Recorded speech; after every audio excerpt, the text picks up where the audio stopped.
Fala galera, como vocês estão? Bem-vindos a mais um vídeo do César Por Aí. E no vídeo de hoje eu resolvi contar pra vocês por que eu escolhi a Hungria pra fazer o meu intercâmbio. Aí eu decidi separar alguns itens que me fizeram pensar em ir naquela época, porque eu não vou citar aqui como foi lá, porque eu não tinha ideia. Vou contar pra vocês o que me fez decidir ir. Então, assim, na época eu lembro que foi em 2014 que eu fiz o meu TOEFL e o governo lançou alguns TOEFL e TP, que era o gratuito, pelas universidades aí Brasil afora, e eu fiz pela Unicamp, me inscrevi e tal, saiu o que eu podia fazer, fui e fiz no dia 9 de setembro de 2014. E aí lançou o que seria o último edital do Ciências Sem Fronteiras, porque tava um rumor de que seria o último, ninguém sabia se ia ser ou não. Eu ainda tava no segundo ano de faculdade, seria pra ir no terceiro, e aí eu fiquei... Meu Deus, ainda tá muito cedo, mas eu quero muito ir, não quero perder essa oportunidade. Fui e me inscrevi. Pá! Fiz o TOEFL, só que o que aconteceu? O edital tava fechando antes de eu ter a nota do TOEFL. Eu tinha que me inscrever sem saber a minha nota. E isso foi muito angustiante na época, tipo, muito. Eu não sabia que lugar escolher e eu fiquei na dúvida no fim entre Irlanda e Hungria. E aí eu decidi Hungria. Por quê? Já vou falar por quê. Mas a nota de corte do TOEFL pra Irlanda era 525 e pra Hungria era 550. Aí eu falei, meu Deus, eu escolho a Hungria e sei lá, por alguns pontos não passo, ou escolho a Irlanda que tá mais fácil pra passar e eu não sabia minha nota. Então, ou eu arriscava e perdia tudo, perdia os dois, ou eu selecionava a Irlanda, mas tirasse nota alta, eu poderia ter ido pra Hungria e ia me arrepender, mas ia pra Irlanda do mesmo jeito, lógico. Só que meu irmão já tinha ido pra Irlanda, então eu não queria também ir pro mesmo lugar que ele, eu queria ir pra um lugar diferente. Saiu a minha nota depois de um tempo, eu já tinha me inscrito pra Hungria, então era tudo ou nada, e o dia que saiu, meu Deus, eu pulei tanto, mas tanto, porque eu tirei 557. Então, tipo, nossa, se eu tivesse me inscrito pra Irlanda e pudesse passar na Hungria, vocês entendem o dilema? E aí foi que deu certo de eu ir pra Hungria e, meu, foi sensacional, o melhor ano da minha vida. E na época, por que eu escolhi ir pra Hungria? O motivo número 1 foi a localização da Hungria. Eu sempre olhava no mapa, olhava tudo que tinha em volta e fica bem na Europa Central, no meio da Europa Central. E aí eu pensava em todos os países que eu poderia ir, viajar a partir da Hungria e realmente fiquei sabendo das pessoas que já estavam lá, como que era fácil viajar, você podia ir de ônibus. Lá eu pegava um ônibus de 3 horas e estava em Viena, na Áustria, ou 2 horas em Bratislava, na Eslováquia. Então, assim, foi realmente isso que aconteceu quando eu cheguei lá e vi. E por isso que eu consegui viajar por 29 países em um ano. Inclusive, eu tô mostrando tudo pra vocês dos pontos turísticos desde o começo do intercâmbio lá no meu Instagram, César Por Aí. E vou mostrar mais também das comidas de lá, da cultura, do clima, tudo nos stories e também no feed. Estou começando agora, então tá fresquinho Hungria lá no feed. E todos os outros países que eu fui nesse um ano eu vou postar lá dia após dia. Então, além da localização que facilitaria muito para viajar, por isso também que eu escolhi a Europa, isso linka com o custo de vida da Hungria, que era bem baixo pelo que eu ouvia falar das outras pessoas também que estavam lá. Por quê? Já teve edital que foram 1.200 pessoas para a Hungria, depois abaixou para 800 e no meu foram 300. Então foram assim, muito afunilando e, se eu não me engano, 100 e poucas para Budapeste e o resto em cidades pela Hungria. E aí eu ouvia falar bastante que era muito barato viver na Hungria. A moeda lá é florim húngaro. Rendia muito porque a gente ganhava em dólar na bolsa e a gente tinha uma bolsa mensal e virava muita coisa essa bolsa. Então a gente também economizava um pouco mais em comidas e saídas, mas também dava para fazer isso, para poder viajar mais. Então viajava quase todo final de semana, porque tinha aula de segunda a quinta, e aí quinta à tarde já ia para algum lugar, voltava domingo. E aí assim eu consegui conhecer muitos países, mas isso também é outro vídeo, né? Bom, independentemente da Hungria, por que eu escolhi um país da Europa?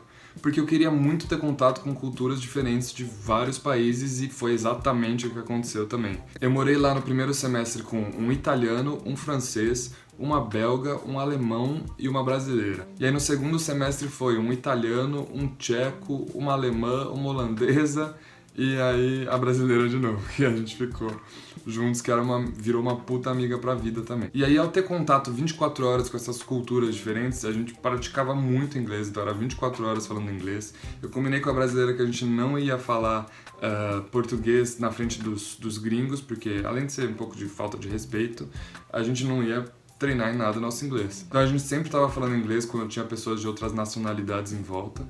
Isso, assim, melhorou muito o nosso inglês. Então, o seu intercâmbio depende muito de como você faz ele ser. Então, se você só se envolver com brasileiro o tempo todo, vai falar só português e vai ser assim. Você pode escolher assim, tá tudo bem também. Ou você pode se envolver com outras pessoas de outras nacionalidades e aí melhorar ainda mais seu inglês, além de conhecer outras culturas, saber de outros países, como funciona em cada um e fazer amigos no mundo todo. No caso, na Europa toda, como eu fiz, e aí até hoje tenho amigos espalhados por lá, e no meu segundo mochilão que eu fui pra lá, fiquei na casa de uns amigos, inclusive um amigo italiano que estava morando em Londres, uma belga também, que eu fiquei em Gante, a melhor coisa. Eu tinha um pouco de medo da língua, porque é húngaro na Hungria, e isso é o que todo mundo me pergunta, como que era na língua, como você se virava no húngaro, não. Bom, na universidade que eu fiz, até separei aqui uma das poucas coisas que me restaram de lá, depois de 5 anos. Aqui, ó, o símbolo dela, o brasão dela. Eu estudei na Semmelweis, que é essa faculdade aqui, e a camiseta já tá toda manchada, eu nem consigo usar mais, tá minúscula, mas eu guardo ela de recordação, saudades. Nessa universidade tinha aula em inglês, em alemão e em húngaro, então eu podia escolher qual que eu ia ter aula, claro que foi em inglês, não é mesmo? Olha os pós ainda da camiseta. E no dia a dia a gente se virava bastante no inglês. Claro que nem todo mundo falava inglês, principalmente pessoas mais idosas que odiavam turista. A gente sempre lidava com o mau humor de alguns idosos que pensavam que a gente estava invadindo o país deles e isso era normal. E aí no mercado a gente se virava com um oi, tchau, obrigado, falava o básico. Então falava sia, bochaná, visão tlatashra, Kosonom, e aí várias outras palavras que a gente foi aprendendo aos poucos. Para vocês terem ideia, a minha estação de tram chamava Harmiskete-Sektere. Não queiram entender. Tinha também como pegar uma matéria húngara na universidade para dar uma complementada, mas eu acabei não querendo muito, porque eu fui nas 2 primeiras aulas e eu desisti. Eu preferi pegar latim. E aí eu peguei terminologia médica em latim, que foi uma matéria que eu gostei bastante e acaba usando até aqui em alguns termos de anatomia, enfim, usarei mais do que o húngaro para a vida, por exemplo. E quem fez o húngaro também não sabe mais nada, não lembra de nada, é só falado na Hungria, então não ia precisar muito mesmo. Além dos pontos que eu citei, um muito importante era que Budapeste é um lugar muito lindo, assim, claro, vendo todos os dias na internet, ele ficava ainda mais lindo. Então eu ficava sonhando com aquele lugar, com aquele parlamento, com o Rio Danúbio, com as pontes, com a vista, com tudo. E eu ficava me imaginando naquela cidade. De verdade, eu ficava sonhando estar um dia ali. E hoje, como vocês podem ver lá no meu Instagram, eu morei lá, eu fui de lá e eu vivi aquilo como um sonho todos os dias.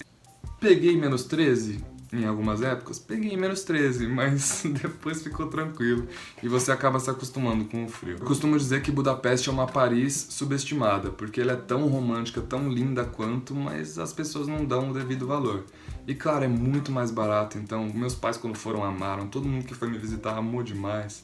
Então é uma cidade que com certeza vale a pena ir. Vale a pena tanto para intercâmbio quanto para ir turistar. A noite de Budapeste também fiquei sabendo daqui que era muito boa, então também quis conhecer. E aí ela não me decepcionou, foi incrível todos os meus momentos lá. E acho que o que eu tinha para falar de Budapeste era isso. Então se você tem alguma dúvida maior de como eu decidi meu intercâmbio, ou como foi meu intercâmbio ao decorrer, eu posso fazer mais vídeos sobre isso pra vocês, se vocês se interessarem. Sei que tem bastante gente que procura por intercâmbio e é uma coisa que eu recomendo muito, do fundo do meu coração. Vai com medo, mas vai. Não importa o que te disserem que você vai enfrentar, só você sabe como vai ser. Se você não for, nunca vai saber. Então é isso, deixo aqui o meu apoio moral para você que tá tentando, tá indo atrás de intercâmbio. Vai mesmo, vai fundo e viva essa experiência que é inenarrável. Deixa aqui nos comentários o que vocês acharam, o que vocês estão achando dos posts da Hungria no Instagram. Comenta qualquer coisa que você quer ir para algum lugar ou outro. Às vezes eu sei um pouquinho mais desse lugar, posso te ajudar. E é isso. A gente se vê por aí, um beijão e até o próximo vídeo.